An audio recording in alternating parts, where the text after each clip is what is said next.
नमस्ते दोस्तों, आपका स्वागत है पार्ट 2 में। अगर आपने हमारा पार्ट 1 नहीं देखा, तो एक छोटा सा रिकैप दे दूं। दिल्ली के एक्साइज पॉलिसी केस में एक बड़ा धमाका हुआ है। हाई कोर्ट की जज जस्टिस स्वर्णा कांता शर्मा ने इस केस से खुद को अलग तो कर लिया है, पर उन्होंने अरविंद केजरीवाल, मनीष सिसोदिया और बाकी एएपी नेताओं के खिलाफ एक नया केस शुरू किया है। और वह केस है क्रिमिनल कंटेम्प्ट ऑफ कोर्ट यानी अदालत की अवमानना का केस। अब आते हैं सबसे बड़े सवाल पर, आखिर यह कंटेम्प्ट ऑफ कोर्ट होता क्या है? आम भाषा में कहें तो कंटेम्प्ट ऑफ कोर्ट का मतलब है अदालत का अपमान करना। भारत में इसके लिए एक पूरा कानून बना है, जिसे हम कहते हैं कंटेम्प्ट ऑफ कोर्ट्स एक्ट 1971। ये दो तरह का होता है। सिविल कंटेम्प्ट, ये तब होता है जब आप कोर्ट के किसी ऑर्डर, जजमेंट या डायरेक्शन को जानबूझकर नहीं मानते।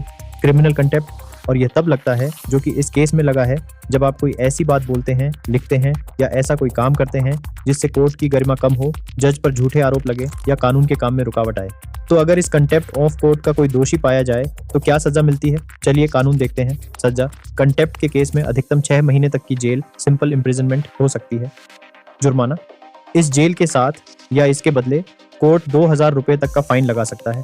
लेकिन एक ट्विस्ट है, अगर आरोपी कोर्ट से बिना किसी शर्त के सच्चे दिल से माफी यानी अनकंडीशनल अपॉलजी मांगे और कोर्ट को लगे कि माफी दिल से मांगी गई है और सही है, तो सजा माफ भी हो सकती है। तो दोस्तों, बात बिल्कुल साफ है, डेमोक्रेसी में आपको बोलने की आजादी, फ्रीडम ऑफ स्पीच जरूर है, पर देश की सबसे बड़ी अदालतों और जजों पर बिना किसी सबूत के कीचड़ उछालने की आजादी कानून बिल्कुल नहीं देता।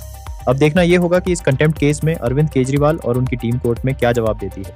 आपको क्या लगता है, क्या सोशल मीडिया पर चलने वाले आरोप सही हैं या अदालत का ये एक्शन? कमेंट करके जरूर बताइए और ऐसी ही कानूनी जानकारी के लिए अभी सब्सक्राइब और शेयर करें देश का चक्रव्यूह। जय हिंद।